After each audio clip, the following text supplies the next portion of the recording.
Welcome to the Old Man of the Three with JJ Redick and Tommy Alter, brought to you by 342 Productions. This is episode 226. I was unaware that we passed 225, so congrats, Tommy. Rudy Gobert. Rudy Gobert having another all-defense season. The current favorite for Defensive Player of the Year. And has the Minnesota Timberwolves, along with Ant and Mike Conley and Karl-Anthony Towns, Naz Reid, Jaden McDaniels, number one defense in the league, still in play for a top spot in the West, although it got a little tougher with the loss last night to Denver. We get into a lot with Rudy. I hope that after this conversation, basketball fans will understand what makes him great. Yeah. So right now, the Minnesota's first in defensive rating, first in defensive win shares, first in half-court defense by a long shot. As we're looking towards 2 weeks from now when the playoffs start, where do you feel like this defense matches up historically, and what do you sort of expect from moving into the playoffs? Yeah, I mean, it's interesting because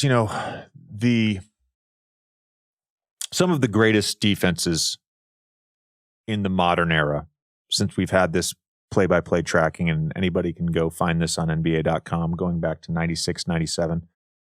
Some of the greatest defenses were, well into the 90s in terms of a defensive rating. I think you have to take into account the rules, certainly the increase in three-point shooting, analytics, teams wanting to get the foul line, shoot layups, the death of the mid-range, blah, blah, blah. It's an excellent defense. I think it's hard to compare because you're comparing literally two different games. But for the modern NBA and sort of the age we are in right now, it's excellent. It's excellent. I do think there's teams as the game has evolved. The Spurs had some great defenses. The Warriors had some great defenses. Memphis, Boston a couple years ago. There's been a number of teams that have really stood out defensively. And when we sort of look back at this time period, this team will as well. They're excellent. I think you talked about this a little bit with Finch when he came on before the season, but their depth feels like it's been particularly impressive. Obviously, Cat, I think, is back this weekend. They're saying, sometime in the next couple games, but 55-25, second most wins in franchise history. We get into, a lot of the guys in the team with Rudy, including Nickeil Alexander-Walker, who's been great for them. But has that been a thing when we look at this jump, where they were last year versus where they are right now? I think we knew how good Ant was. We knew how good Rudy was. But has the depth been a thing that's been, surprising and impressive? No, I don't think surprising. I mean, Naz Reid was awesome last year. Kyle Anderson's, I think, been a great sort of buy-in role player, knows who he is, impacts winning guy for his whole career. Nickeil as a on-ball defender, at times a secondary playmaker. I knew that was capable. I think what's not a surprise, Tommy. I think what it is obviously Cat got hurt recently, but for much of this season, they've figured out how to make all these pieces work. They've built an identity around their defense. I don't think at any point in time in the season they've been a top 10 or top 12 offense, right? It's all been about the defense. And you're getting buy-in from Anthony Edwards on that end of the floor, your star player. Karl-Anthony Towns, I think this year in particular, he just kind of bought into the role that was good for this team, which I think is important. And so to me, it's not like one thing or another thing. It is the fact that they made all of these different things work cohesively. You got to give the guys credit, the players credit. You obviously got to give Chris Finch and his coaching staff credit. They're a great basketball team. Before we get to Rudy, I do want to do our DraftKings Sportsbook segment. I was saying this on the broadcast last night, the Dallas-Miami game. How cool is it that we're at this stage of the season? And I believe as of today, we've got one first-round matchup. I remember... We know nothing. And look, some of this is the play-in. Some of this is parity, of course. Some of this is just there's a lot of really good teams. Yeah. I mean, you look at the Lakers and the Warriors record, the Warriors could have a better record than they did last year when they were the 6th seed. Yeah. So it's just across the board. Like, to me, we got the in-season tournament this year. We have been treated to a great regular season. It's funny. The All-Star game was bullshit, but other than that, yeah, we've been treated to a great regular season. It's like inside baseball or whatever, but like we're trying to figure out who to have on the show next week, and we can't because we don't know who's playing in the playing game. Right. It's pretty nuts. I mean, like what do you think, like with Minnesota in particular, like what matchup are you looking forward to most this weekend to try to determine this? Like what's the optimal, I mean, I think we know what the optimal play-in is probably from a ratings perspective, but like what is your sort of optimal four that you feel like would be the most interesting matchup head-to-head? Like for the play-in game? I'm looking at it right now. Obviously, Golden State versus LeBron and the Lakers in that 9-10 spot. Look, that's a fantastic game and a fantastic storyline. It's a bonanza. I mean, I work for a league partner. Could we maybe get both teams in the playoffs? Like, yes. It's just, Phoenix is really interesting to me. Sac, who, at one point fairly recently was like fifth in the conference. They're now in 8th. They've obviously had some injuries and stuff. So that whole conference, like whatever that turns out to be, as of today, Lakers and Golden State both have 35 wins. Sac has 34. Phoenix with 33, just a game behind New Orleans, which is another intriguing team. And so the West is fascinating. I think over in the East, it's interesting because like Milwaukee, big win last night versus Orlando. They had not been playing well. That Indy Milwaukee potentially in 6-3 or potentially 7-2, depending on how this plays out between the Pacers, Philly, Miami. And then Philly in general, Tommy. Yeah. I think Philly is like that's the wild card for me. They are, I don't know their exact winning percentage as of today when Joel Embiid plays, but they're an excellent team when Joel Embiid plays. And so getting the 2 seed or the 1 seed and getting a healthy Philly team, like here's your reward. Thanks. No one's trying to run into that. Thank you very much. So current odds, in some of these teams right now to make the playoffs, Pacers, Miami, Philly, all at like minus 2,500, minus 1,000. I think there's a general feel that it's going to be those teams and not the Hawks or the Bulls. Those would be sort of the plus money bets. But then over in the West, I think what's interesting is like both the Lakers and the Warriors at plus money. And obviously with them sitting in that 9-10 spot, it makes sense, right? One of those teams, as it currently stands, is not even going to have a chance to get in. Well, my one specific Western Conference question is the Lakers and the Kings, hypothetically, because I think the Kings, you mentioned this, they have these injuries. They've been 16th, they're 16th in net right now. They've sort of been on and off all year. And what's weird is like actually record wise, they're to your point earlier, like they were 48 and 34 last year. They're 45 and 34 now. They could finish in a similar place, but they don't seem to have the same spark. The offense really isn't there like it was last year, but they've matched up really well with the Lakers. I mean, everyone talks about the Sabonis AD thing, but looking at that matchup, I don't want to do a preview because we don't know. It could be a waste of time. Right, but the reality is it could be in a 9-10 spot. It could be for the 8th seed. Yeah. Like it's not out of the realm of possibility. You know what else could be for the 8th seed? It could be Sacramento gets the 8. They beat Phoenix. They get the 7 seed. And then it's Kevin Durant versus LeBron James or Steph Curry. So all of this stuff is like super fascinating.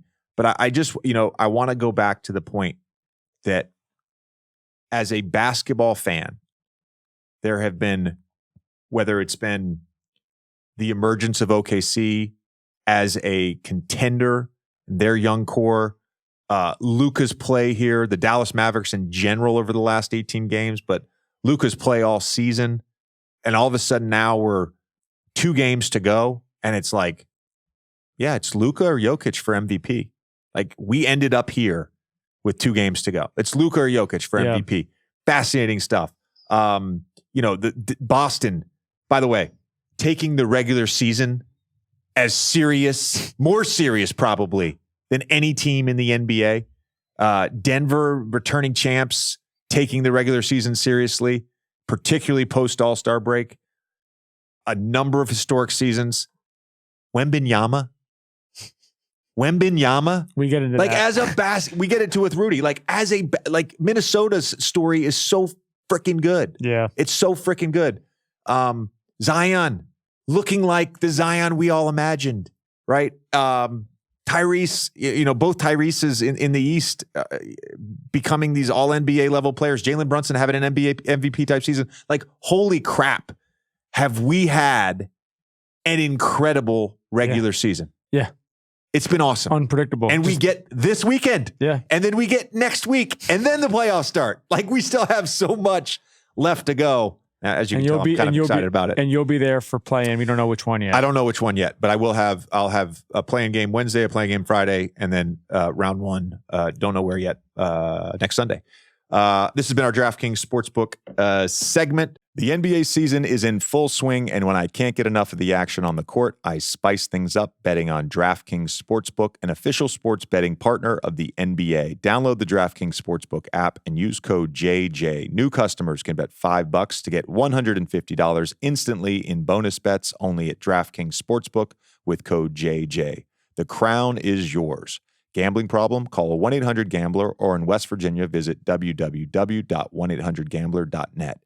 In New York, call 877-8-HOPE-NY or text HOPE-NY 467-369.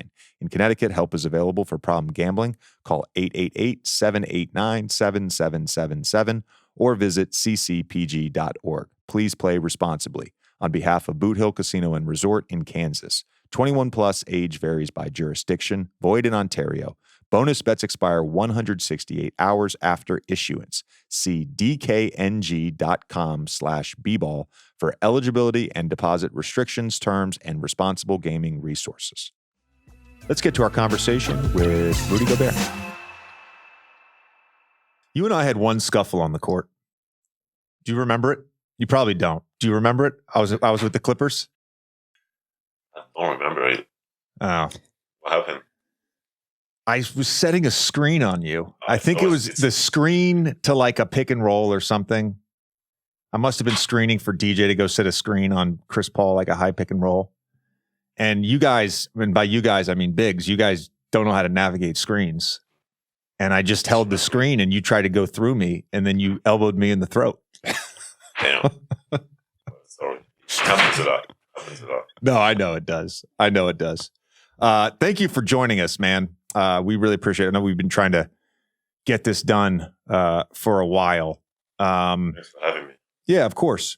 I think there's a lot to get into. I actually do not take offense to this, but we caught you on impeccable timing because Christian Brown had an amazing dunk last night. Jared Allen was on recently, and I asked him about his mentality around contesting dunk attempts.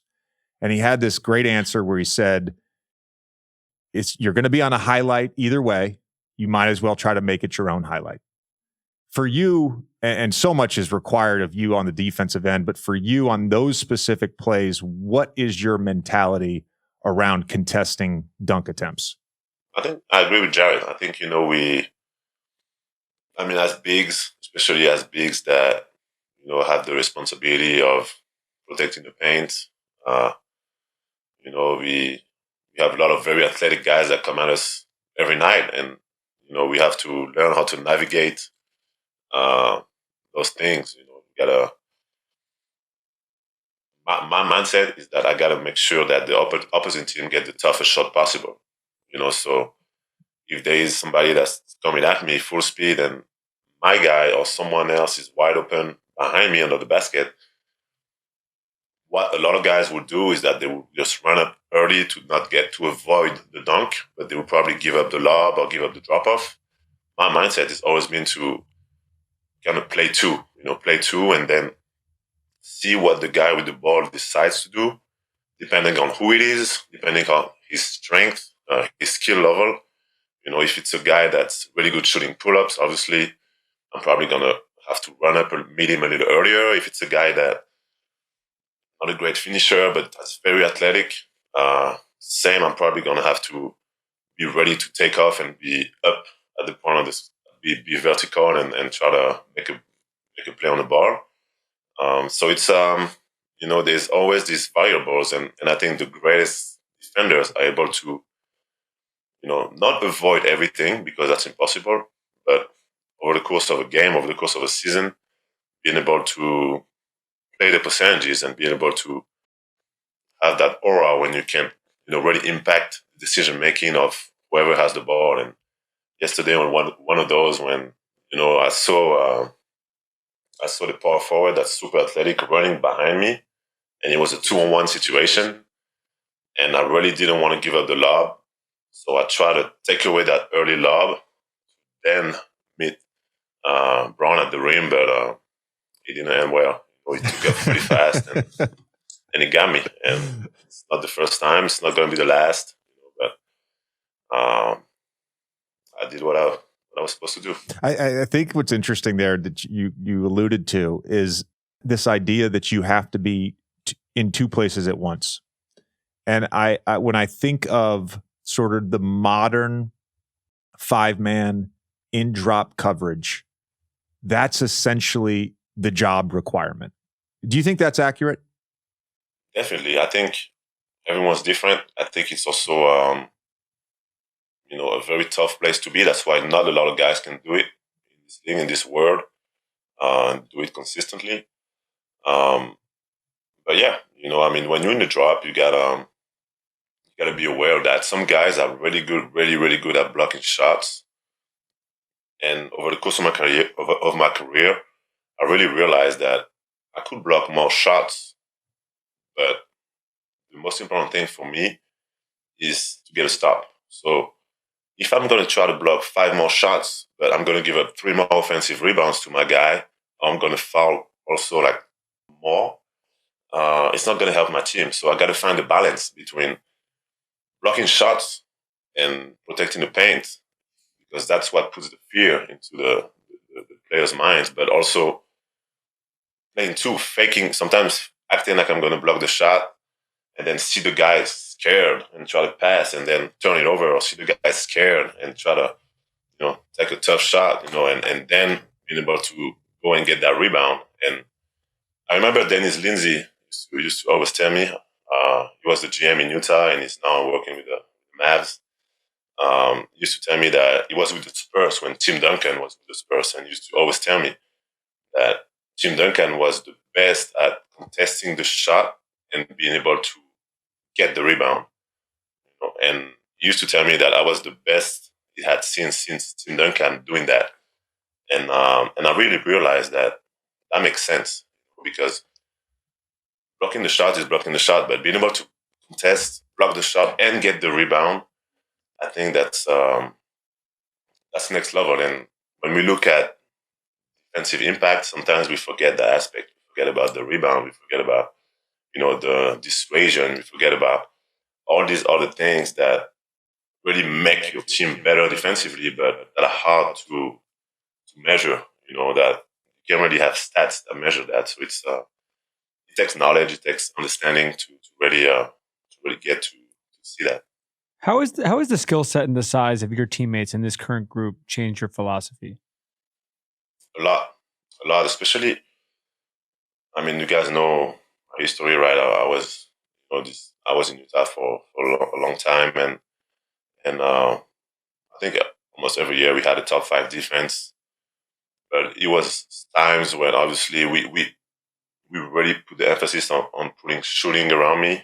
And the early years we had Derek Favors at the 4, and then after that we had Royce O'Neal and Bojan Bogdanovic.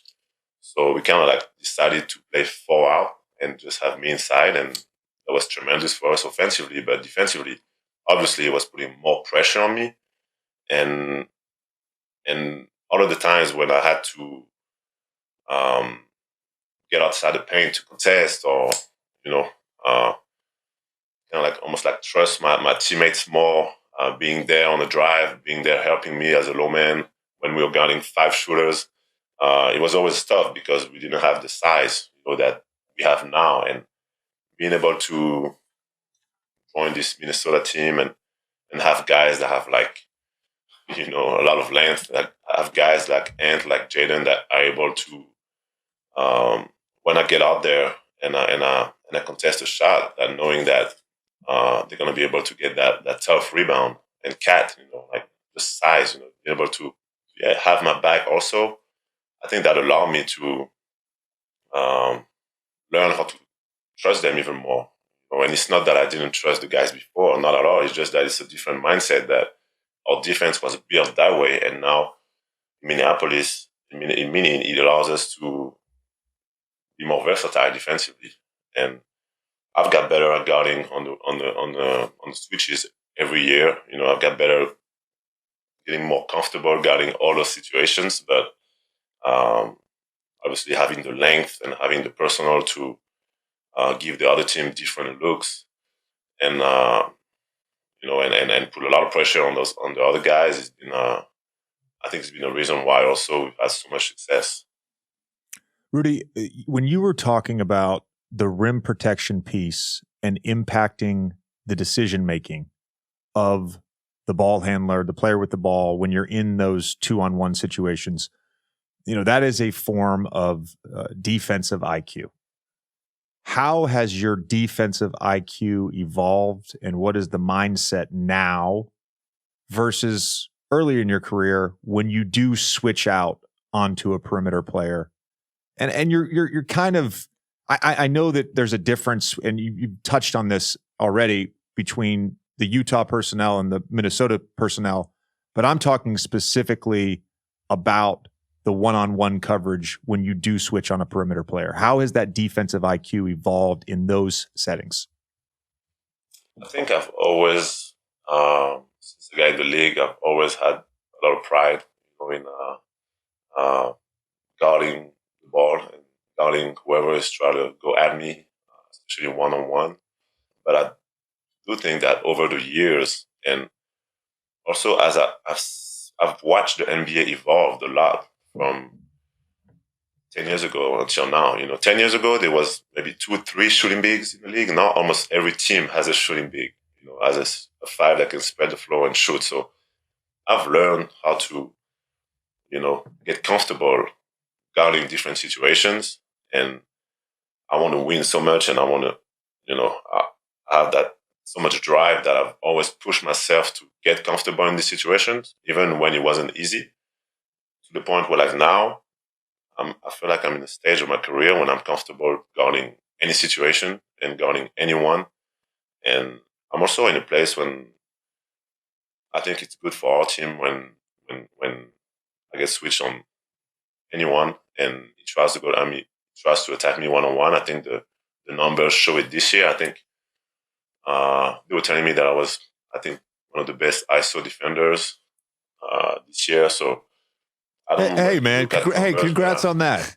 Congrats on that. But it's funny because there's been a false narrative. Yeah. And the public opinion, not your opinion, because you're very smart, very educated, you understand the game better than the average person. But there's been false narrative that I couldn't guard the perimeter. But every team that I've been on, guys see me switching on to them, and almost like I see a smile on their face, like it's good for them, and then they realize that a lot of times they realize that it's not. So I've always took that a little personal, because I think defense, a lot of it is is being able to have that pride, and I do feel like I've got better at it.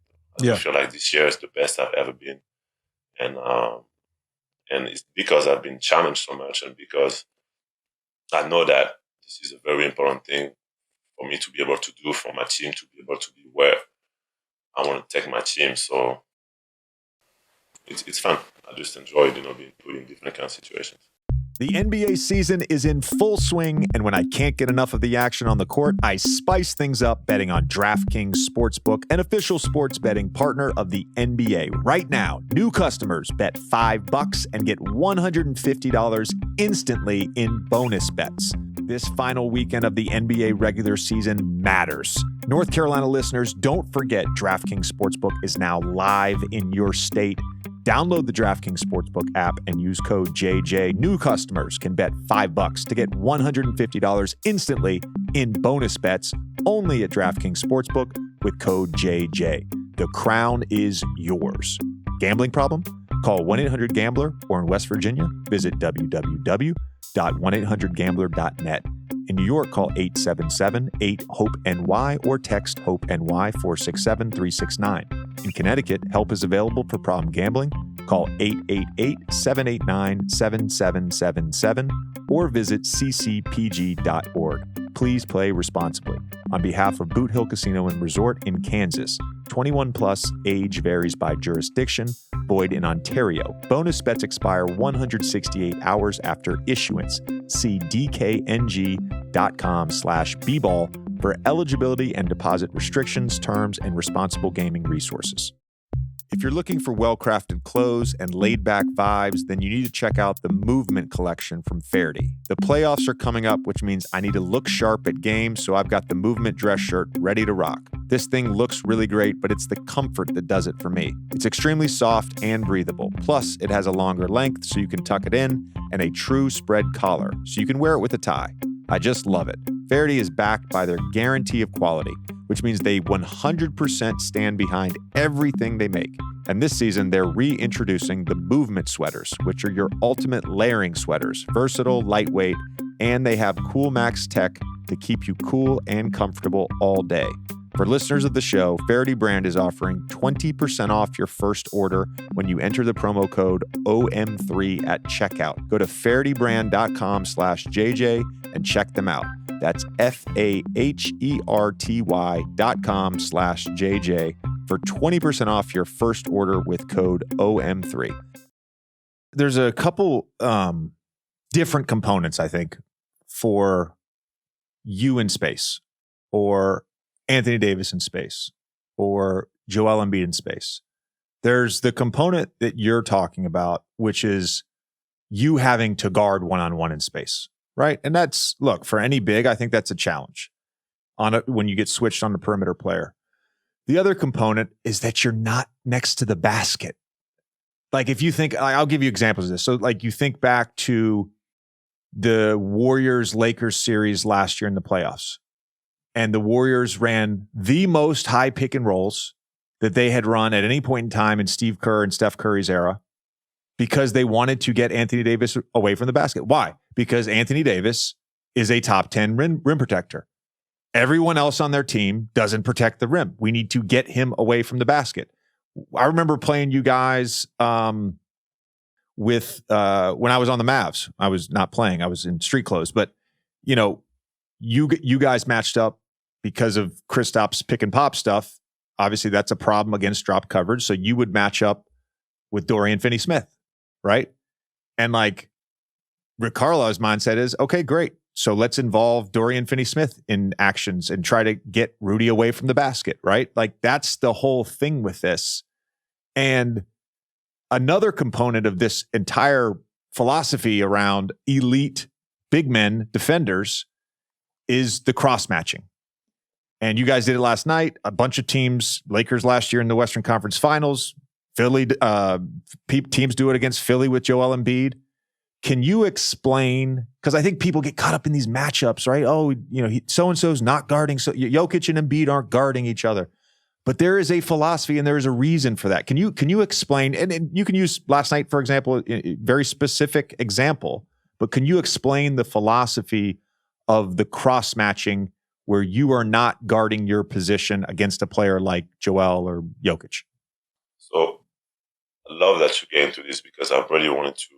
I think it's important for people to understand that my mindset as a defensive anchor and as someone that want my team to be the best defense that it can be.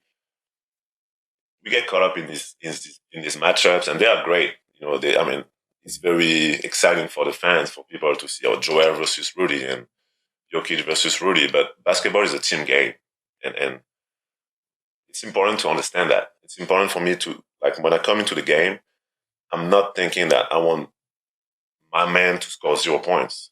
I'm thinking I want to stop the other team.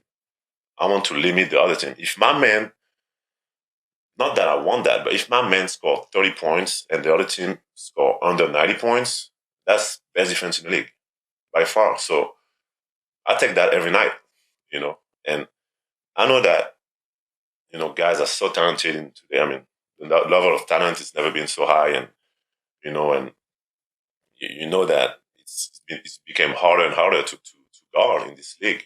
And the rules also, I think, played a big part in that. But the level of talent is incredible. And, being able to take away your ego and understand that when I step on the floor, I'm trying to limit the other team. I'm trying to make the other team, I'm trying to impact the 5 guys that are on the floor, and even the bench, and even the coaches. I'm trying to impact everybody and make them score as less as possible.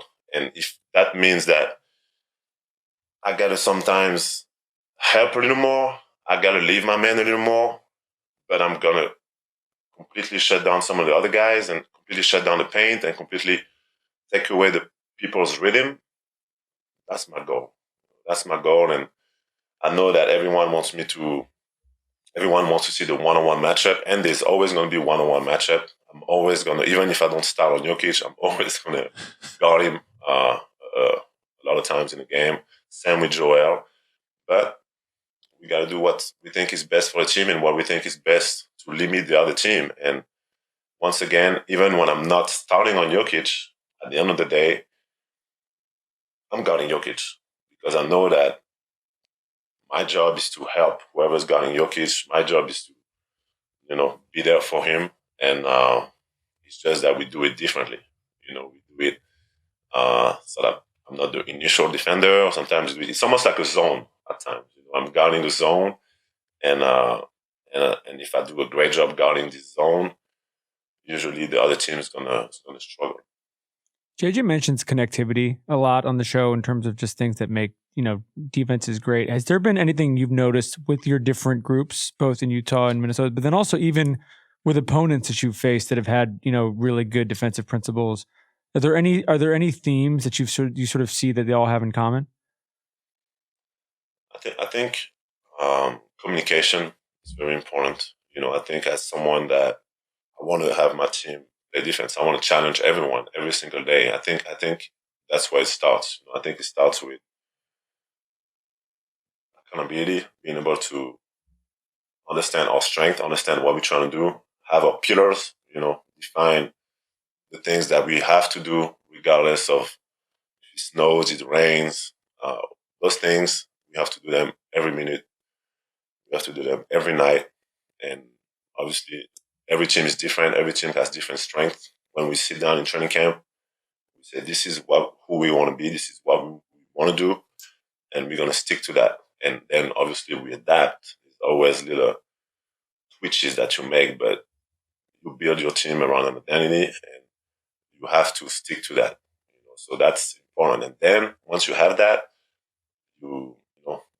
communication is big. So for me, it's really I always tell my guys to, for example, when someone drives, before I was in Minneapolis, they were a very heavy low man team. So they were bringing the wing as a low man, and they were forcing like all these rotations, which a lot of teams do really good. Denver is one of them. A lot of teams do that really well. But when you have me, I think it's better to almost like trust me, trust that I'm going to be there for you, and then that allow my guys to stay home and not giving up a corner three, and almost like you almost want to force guys into tough shots at the rim against me and completely take away their passing game. And it's a different mindset, but that's why the communication is important for me to let my teammates know where I want them to be, let my teammates know how I want them to guard a specific guy. Like I always tell my teammates every second, like if there's a screen coming, if there's no screen coming, where to send the guys, and after time, you have that trust that start to build, and then it becomes automatic, and I think all of the greatest defensive teams really have that. They have that trust. They have that toughness. You need toughness. You need to want to guard because it's hard in this league. With the level of talent. And once again, like it's a lot of things that you don't get credit for, being a really, really good defensive team and a really, really good defensive player. But at the end of the day, it's about winning. If when I came to Minneapolis, I told myself if I'm able to have these guys understand that and start to love that, we're gonna have a great defensive team because look at these guys, this Jaden and Cat with his size. I mean, all this Mike Conley, obviously, I knew that. You got to throw Nickeil Alexander-Walker in there, man. Come on. It has been incredible. Give Nickeil some love. He's point of attack. Come on, man. Nickeil has been incredible, and that is contagious. When all these guys see Mike Conley, 36 years old, busting his ass, like doing some textbook closeouts and moving his feet, and then flexing at the bench when he gets to stop, it becomes contagious. And for me, like this is what winning is about. It's about the grind. It's about doing the little things that you don't see on the stats. It's about communication, and then once you find that, you have that connectiveness that start happening, and then the ball start moving better for some reason. Like everything clicks, and I think that's really what I wanted to bring, and I'm really proud of all the guys for putting their trust in me, but also buying in. And it's been fun. It's been fun. We're not where we want to be yet. Obviously, we have a bigger goal in mind, but I think we're on the right path because we are saying all the things that we are doing all the things that we said we wanted to do, and it's never going to be perfect, but we trust each other, we embrace each other, and I feel like we're really getting better every month, throughout the year. I love that you said communication as the first thing for building a great defense. And I think about some guys that I played with when we had great defenses, Joel, Dwight Howard for sure, DeAndre Jordan when I was with the Clippers, like so vocal on that side of the court. And it is hard. You're not going to take away everything. The defense and offense on both sides, and I want to get into some screening stuff in a little bit, like the defenses and offenses on both sides became more and more sophisticated throughout my career. And I'm watching, teams now, how they are exploiting switches. It's way more sophisticated than even when I retired 3 years ago. And you cannot guard in the NBA if it's a guessing game. And that's where that communication comes in. I have to know when and where a pick is coming. I have to know if I'm the help side guy, if I'm the low man, let's say we are up in coverage, I have to let everyone else know that I'm that guy, right? It cannot be a guessing game, and communication has to be it. The other thing you said that I love was talking about having your teammates have the trust to be up and on the ball and knowing that they can funnel things to you. And a big part of me gaining confidence on the defensive end early in my career was the fact that I played with Dwight Howard, right? It gave me confidence. I remember, James and I have talked about this, the Clipper years. I guarded James every time we played the Houston Rockets. I had confidence because I had DeAndre Jordan behind me, right? It's huge. I think about those great Boston Celtics teams with the big three and Rondo. It's like KG on the back line, as vocal and animated as he was. How much confidence does that give their perimeter guys? That's exactly what it's about. A lot of times the information that I've given them is not even useful, but it's just them hearing my voice, them knowing that I'm behind them, knowing that, they can be aggressive, they can do what they have to do. And even if they foul, I'm always like, if they get a foul off the ball or on the ball before the shot and, we're not in bonus, I always love it because I think you need that. I think you need that aggressiveness. I think it really affects the other guy. And I always tell them to speed them up. Like, don't let the guy get comfortable. Don't let the guy see the floor. And what guys are going to do when they get sped up? A lot of times they're going to drive, put their head down and drive, and then I'm there. So it's a lot of it is giving my teammates that confidence, and I've really learned how to do that better and better throughout the years, because I've always been kind of a shy guy at the beginning, but I understood that if I wanted to be the type of player that I know I could be, and if I really wanted to win, I had to get outside of my shell and really start communicating. And now it's really became who I am. I step on the floor and I'm over communicating. I'm always saying something, always letting guys know what's going to happen, letting guys know where to send their man, letting guys know if they are by themselves on the island or if there's a screen coming. All these things I really think come a long way. And like you said, being on the island in today's game with the level of athleticism, the level of talent, even for a really, really good one-on-one defender, it's tough, So that's why communication is so important. I want to go back to one other thing that you said earlier, because I want to make this point. And Rudy, I don't necessarily think this just pertains to you. So this is no subtweet at anyone or casual fans or whatever. But, I've talked about this with players. I think to some degree, perimeter players feel this way. I think there's a perception around individual defense. And we were talking matchups earlier, right? And we get obsessed, and we should. We get obsessed with the guy that guards the other team's score, which oftentimes is a perimeter player, right?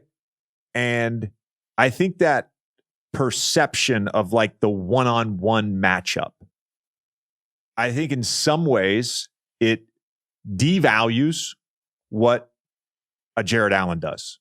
It devalues what you do. Look, I don't, to some degree, because, outside of Wiggins and Iguodala, Clay too, but, Draymond has received a ton of praise and, of course, is one defensive player of the year. He's the one guy, and you are the other guy that I think really have garnered the attention and the accolades, despite the fact that what a fan wants to see is Alex Caruso on ball or Herb Jones guarding Kevin Durant one-on-one, right? It's part of this whole, it applies to you. Part of this whole perception is just the difference between the defensive anchor and the perimeter, I'm using air quotes here, the perimeter lockdown defender, right? This is just the nature of how we view basketball. For sure. And that's why you can't be mad at that. I think it's fair. I think it's fair. I just wanted to point it out. Yeah, it's true. It's true. I watch a game and sometimes I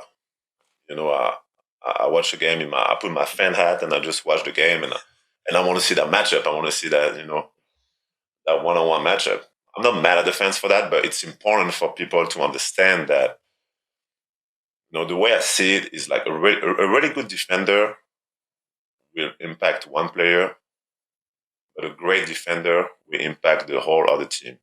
A great defender will force a team to think differently the way they want to play, to have to game plan and be like, oh, this guy is here, so we're going to space you differently. We're going to run different sets. We're going to have to adapt the way we play because this guy is there. And to me, that's when you only have a few of those guys, I think, in the world that can do that.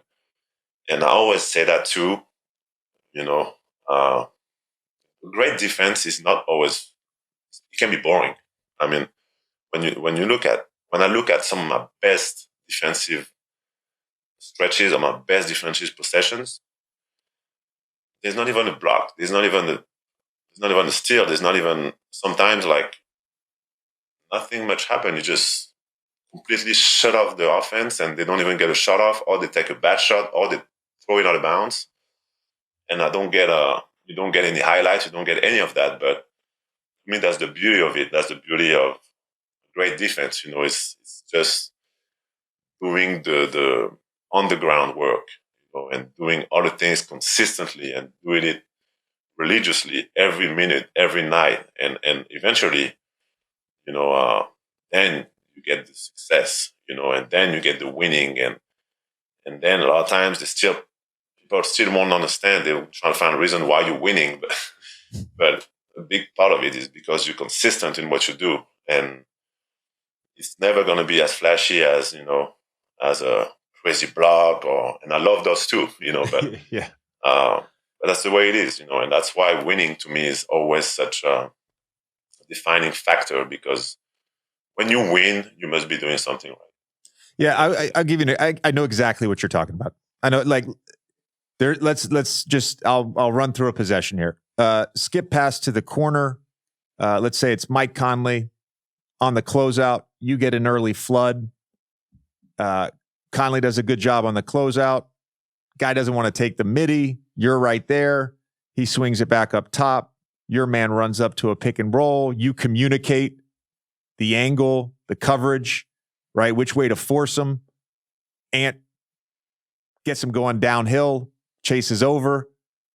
You play the two places in one game. There's a pocket pass to the big. You recover. He doesn't shoot the floater. He kicks it back out. There's now 5 seconds on the shot clock. Jaden's guarding a player. Tough shot. You get the rebound. There is nothing sexy or flashy about that. You're good at this. But this is what I do, man. but that is a great defensive possession. That is a great defensive possession, right? That's exactly what you're talking about. That's exactly what I'm talking about. And I learned how to really love that, embrace that. And everything I do is to win. To me, I love to win so much that like I started to embrace doing those little things, and and I started to become great at doing those little things, because I don't know why. I think it's just part of who I am. I feel like a lot of guys don't want to do these little things consistently because maybe they don't. I don't know, but I've really love doing that, and I'm gonna keep doing it, because I think that's at the end of the day, it's part of who my team needs me to be, and that's part of what's gonna help us. That's what's gonna, I think, help us get where we want to get. What did you guys both tell your younger teammates about playoff defense in particular, and what changes? I think physicality more than anything. When the playoff comes, you know that the officiating is gonna be a little more like it's been post All-Star break. And find it. Yeah, it's been an early playoff experience yeah, for sure. But yeah, they're gonna let us play a little more. So you gotta understand when you're on offense that it's gonna be tough. You're gonna get fouled. You're gonna get touched. You're gonna get bumped, and you might not always get the call.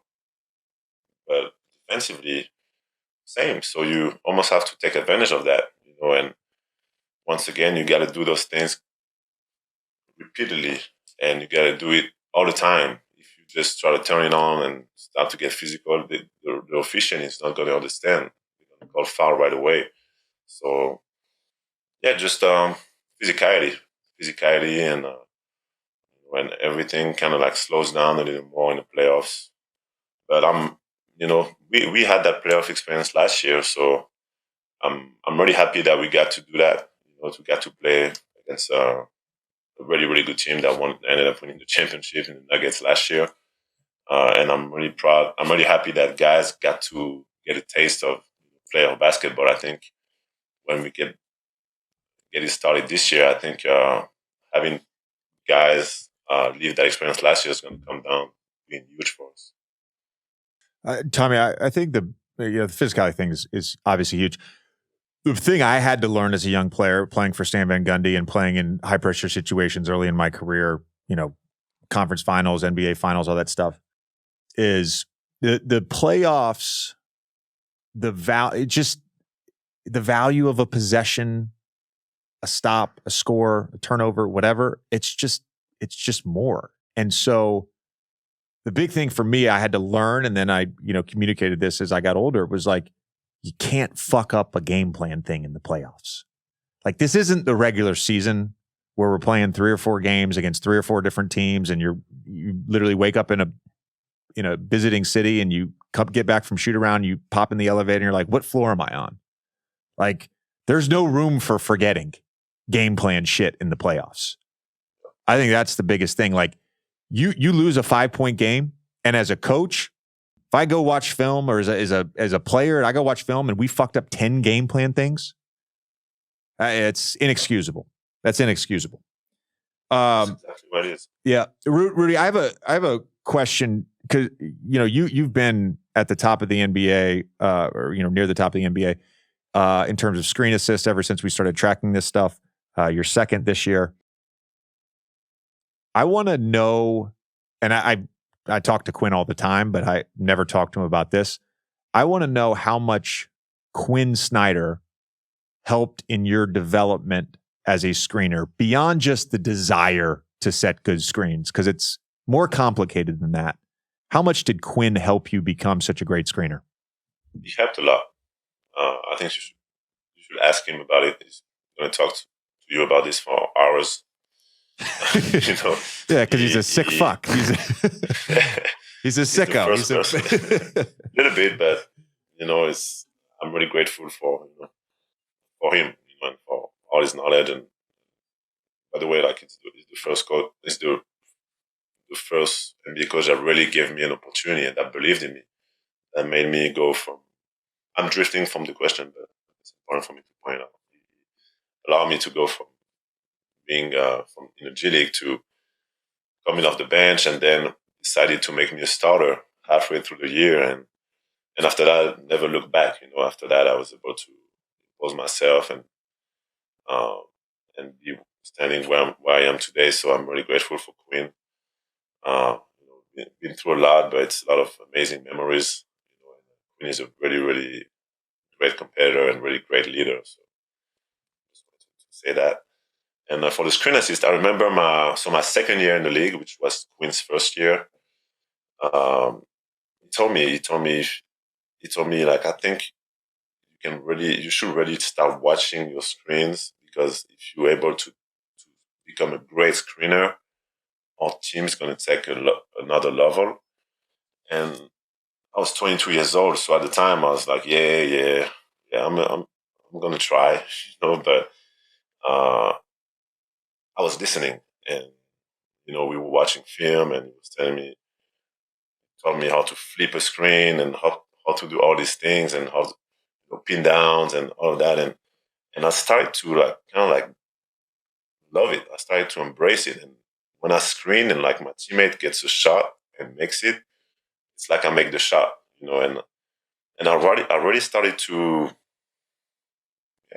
enjoy it, and now it's really become a huge part of who I am as a player, like being able to become a master of this over the years, and regardless of who I'm playing with, understand their strength, understand, like, for example, if I'm screening for Ant, I'm going to screen a different way than if I'm screening for Mike Conley, or, for example, for Kyle Anderson.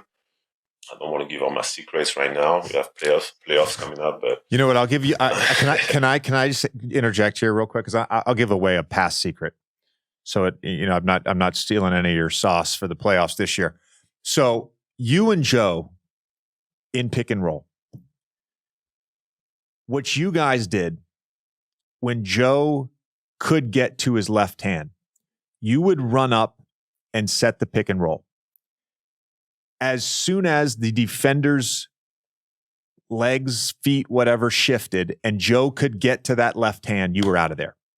With him on those high pick and rolls, you didn't always set the screen. And what that did, and I see teams, a lot of big guys are really good at this now. like really good. It's not really a ghost screen because they're still rolling. It's just they don't make contact. They wait for the defender to create the angle. The offensive player goes, and then you just roll. And with Joe, because he's such a good passer and he had that stupid, slow, like fake pass, left-hand layup, what it did was it essentially created a 2-on-1 against drop coverage. Every single time. Every time. It was remarkable. The one thing with Joe is that my goal was I knew that if I was able to get into his left hand, I knew he was wrap. I knew that, like you say, he was going to go downhill, and either they were going to play 2-on-2, so at that point it's a 2-on-1, so it's pretty much a 2-on-1 against the big, and it's a really tough place to be for big because you got me rolling. You can throw the lob, you can do the drop off, and then I'm dunking on you, or you can just lay it up. And even if he lays it up, if he misses, it's very likely that I'm going to get a putback. So it's a tough place to be. And it really, for me, like we had different sets of plays. Sometimes we were doing it off a pin down. Like we had that play when I was saying that wide pin down for Joe. And if the guy was going under the screen, I was just flipping the screen and it was Joe shooting a 3, which was a very high clip, a very high percentage shot for him. So at that point, the guy, all he can do is just chase. And it's even better than a pick and roll, and once he's chasing, we have that 2-on-1.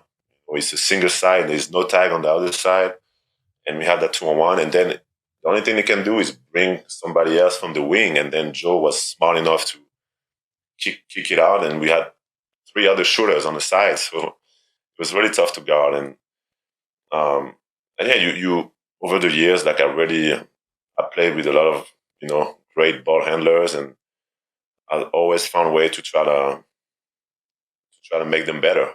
How can I create offense for these guys with my screening, with my rolling, and now I really enjoy it. Mike Conley is probably one of my favorite pick and roll partner of all time. But even like guys like Kyle Anderson, for example, I know that they're going to go under. They're either going to go under or they're going to switch. So I just tell Kyle to wait for the screen. And I'm shifting my feet, changing the angle of the screen, and then allow Kyle to just go down here, and then it's a 2-on-1. And once again, a lot of times they're going to have to bring another third guy, and we're going to get that kick out 3. Or if they don't, it's going to be Kyle at the rim, or it's going to be a lob. So it's very tough, and it's all credit to just a good screen. Yeah, and understanding the nuance of who you're screening for. I think that's important. Yes. Did you know that even if you have a 401k for retirement, you can still have an IRA? Robinhood has the only IRA that gives you a 3% boost on every dollar you contribute when you subscribe to Robinhood Gold. But get this, now through April 30th, Robinhood is even boosting every single dollar you transfer in from other retirement accounts with a 3% match. That's right, no cap on the 3% match. Robinhood Gold gets you the most for your retirement thanks to their IRA with a 3% match. This offer is good through April 30th. Get started at robinhood.com/boost. Subscription fees apply. And now for some legal info. Claim as of Q1 2024, validated by Radius Global Market Research. Investing involves risk, including loss. Limitations apply to IRAs and 401k's 3% match. Requires Robinhood Gold for 1 year from the date of first 3% match. Must keep Robinhood IRA for 5 years. The 3% matching on transfers is subject to specific terms and conditions. Robinhood IRA available to U.S. customers in good standing. Robinhood Financial LLC, member SIPC, is a registered broker-dealer. Hey, the Old Man and the Three fans, listen up. Have you heard you can listen to episodes of this very show ad-free on Amazon Music, included with your Prime membership? That's right, all your favorite The Old Man and the Three episodes can be heard on Amazon Music ad-free. But that's not all. You can listen to other top podcasts like Morbid, Smartless, and The Low Post ad-free as well. They also have fan favorite shows like The Daily, Pardon My Take, and up first, all without ads. You know what this means? Uninterrupted listening, so no more cliffhangers. Amazon Music offers the most ad-free top podcasts, so I know they definitely have something for you. And it's already included with your Prime membership. To start listening, go to amazon.com/JJ Podcast. That's amazon.com/JJ Podcast, or download the Amazon Music app for free. It's just that easy.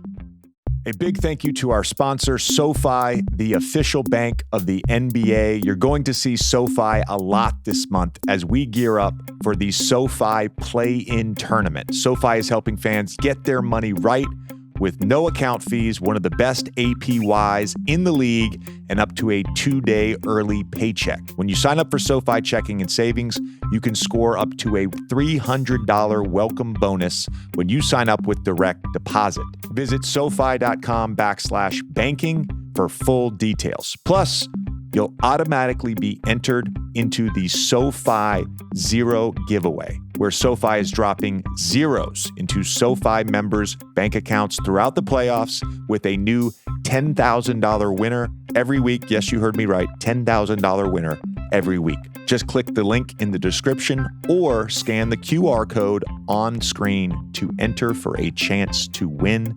No purchase necessary to enter or win. Open only to legal U.S. residents 18 and over. Visit SoFi.com/0 for official rules. Ends 6/23/24. Thank you, SoFi. Tommy, I'm going to jump in here in a second, but I just wanted, because you brought up that fucking play that I still have nightmares about. Joe in the right corner. You guys run some bullshit Rudy, misdirection. Joe and JJ, for context, Joe and JJ have a very complicated relationship. We don't have a complicated relationship. I love Joe. Joe loves me. He's an a-hole. It's fine. It's fine. No, He is. you guys would run that misdirection, right? So it was like really hard to actually get to a top lock because you guys would disguise it certain ways, coming out of an ATO. Sometimes you'd run it out of bounds. But it's just essentially a wide pin down where Joe's in the right corner. So as he turns the corner, he gets to his left hand. If I chase, again, 2-on-1, similar situation to the high pick and roll because I'm so far behind. And then if it, like you said, if for some reason I go under, you just give a quick rescreen. Joe's got an open three. It's just tough action to guard.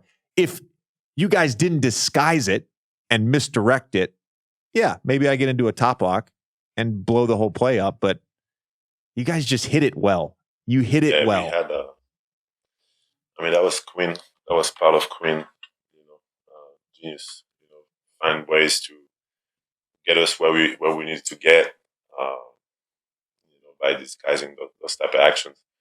I didn't understand it at the time, but with time, I started to realize all these little things that we were doing. It all makes sense. Are there similarities in your approach here between Donovan and Ant? For sure, 100%. I mean, they're both really, really high-level scorers, and they both can. They're both very explosive. They're both really good at attacking the basket, but they both also are able to shoot that three. So, and they both love the mid-range too. So, I mean, for me, it's really understanding their strength, where they want to go, and then I know that once I give them an advantage, it's pretty much really tough for the defense. So, and now the next level for me is just watching how they're gonna guard it. So, with Ant, a lot of times they have to be up on the screen. So a lot of times they're gonna blitz, and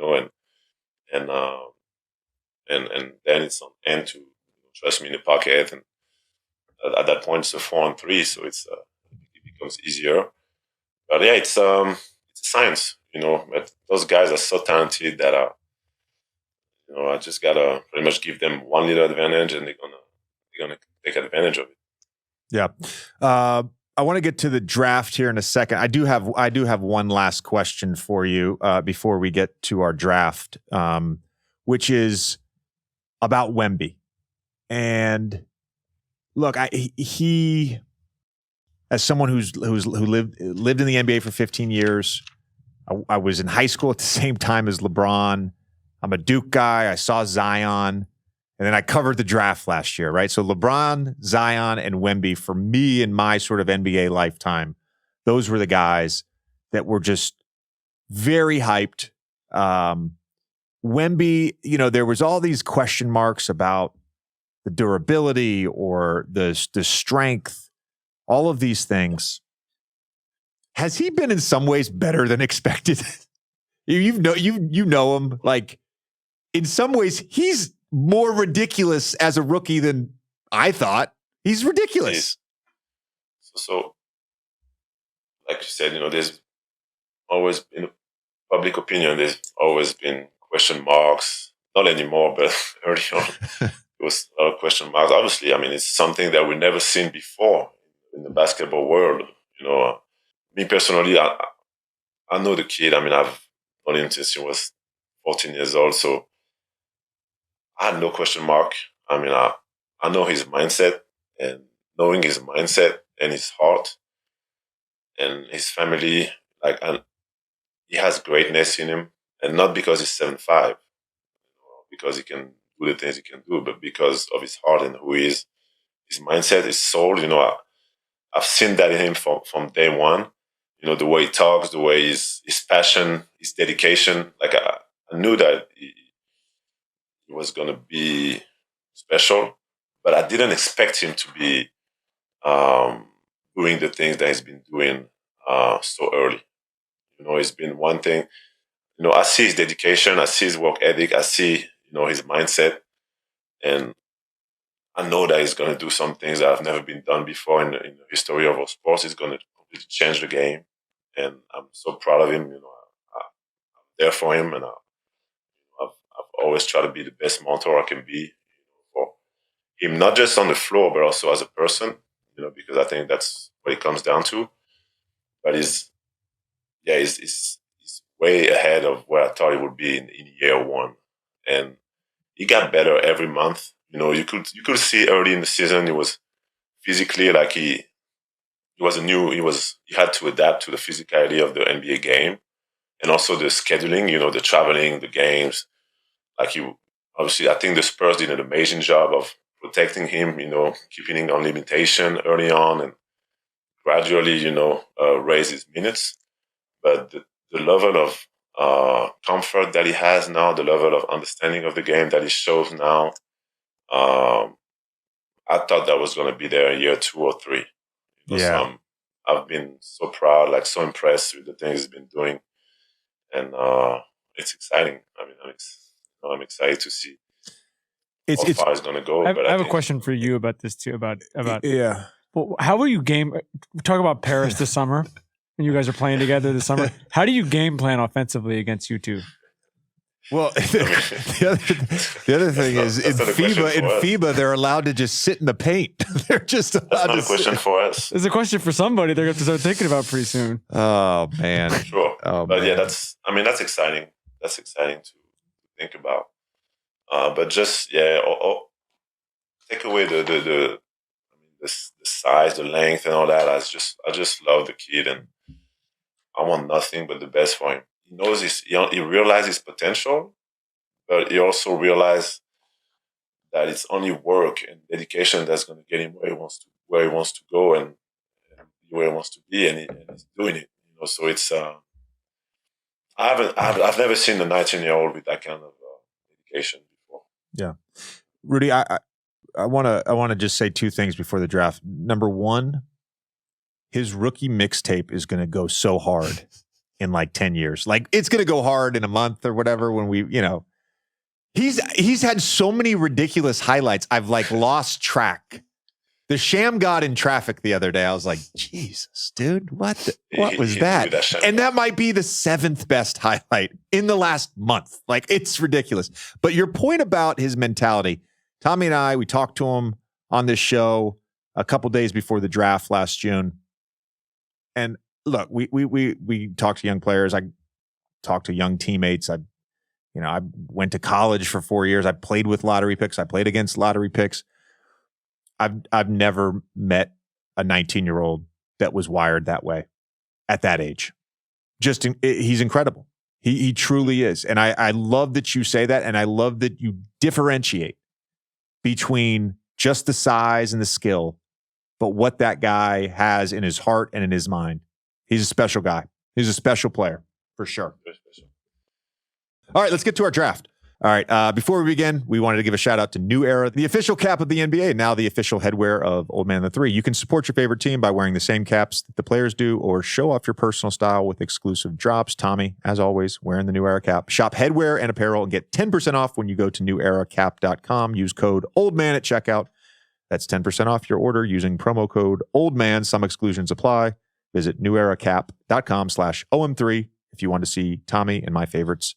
All right, we're going to do a draft here. Tommy, explain the topic, explain the rules, so we're all square. So, Rudy, we're drafting French things. That's it. I would say that unless you guys disagree, Rudy, none of us can pick you, and you can't pick yourself. Just to take that out off of it. But anything else is on the table. I just want to be very clear on this, though, Rudy. So we're drafting French things, but I want specificity. So you can't just say French food. Yeah, we all know French food is great. I want a everything we have to draft here. Yep. It's got to be specific. All right. So, Rudy, you pick first. This is the best French things. Best French things. You pick first, then me, then JJ goes twice, then we snake it, and we each get 5. All right. You're up first. You have the number 1 pick for French things. Probably French pastries. Okay. Pain au chocolat. That's a good one. Okay. That's an easy first round pick. It's got to be one of the most popular things. Okay. I'm going filet mignon. Wow. Taking it up the board. Filet mignon. Going to filet. It's broad. It's for everyone. What? It's French. What? It's French.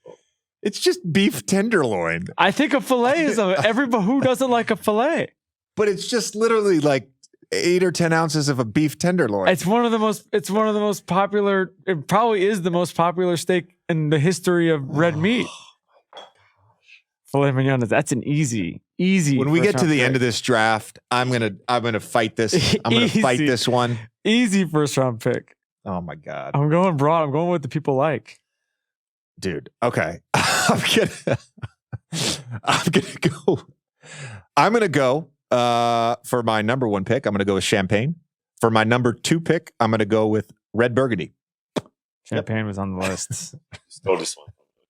I thought burgundy was going to go 1. I knew you were going to say French wine. I thought burgundy was going to go 1. Champagne is a really good. But I also don't like. I don't know why champagne's a good pick and filet isn't. You'll see at the end of the draft. Okay. All right. I'm going crepes for my second one. Is it crepes or crepes? Rudy, you're the judge of this. Is it crepes or crepes? But you're American. Rudy is French. I'm saying crepes. We say crepe. Crepe. Okay. I would say specifically. Don't pronounce the S at the end.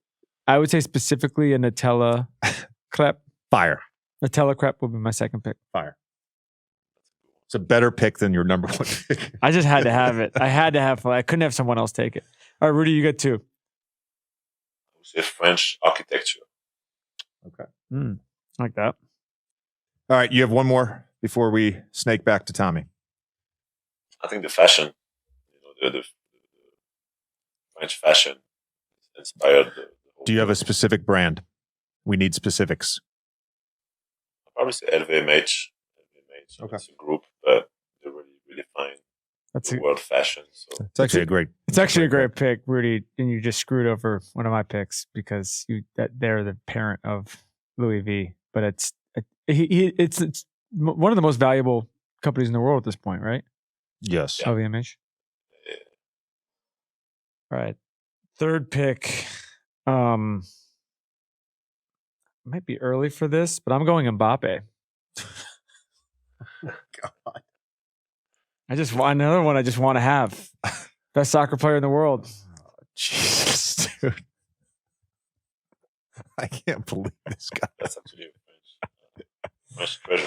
It's a great French thing. He's an incredible. He's the best player and the best sport in the world. Guys, I'm going to be honest with you. All right, I got 2 picks here. I'm going to be honest with you. I was going to draft 5 different types of French wine.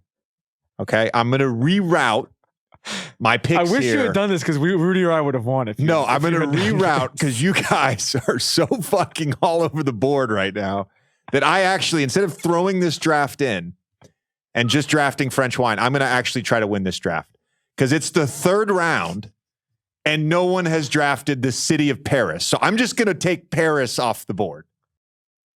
I don't know how I feel about that. The city of Paris, one of the greatest cities in the entire world. It works. It's just it's very broad. Rudy, what do you think? I think it's very broad. It's very broad. I'm going to take Paris off the board. It's very broad. We've said specifics. In Paris, you can actually have some pain au chocolat. You can have some Bordeaux. Yeah, exactly. Mbappe. Yes, exactly. It should have been the number one pick. I think it works, but I don't know if everyone's going to love it. I don't know if Ryan's going to love it. All right, well, I'm going steak frites next. Interesting. Yep, it is. Interesting. Fourth round. Little bistro action. I mean, a good steak frite is unbeatable. So it's a good steak frite is better than a filet mignon. I like it. All right. My fourth one. This is going to be a weird pick, but I think it's important for the history of the world. Braille.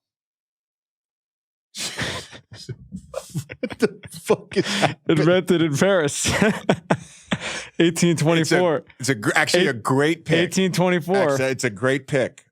That was invented in France? Yep, 1824 in Paris. All right, you have, he has two here. Yeah, you have two. Yep. The south of France.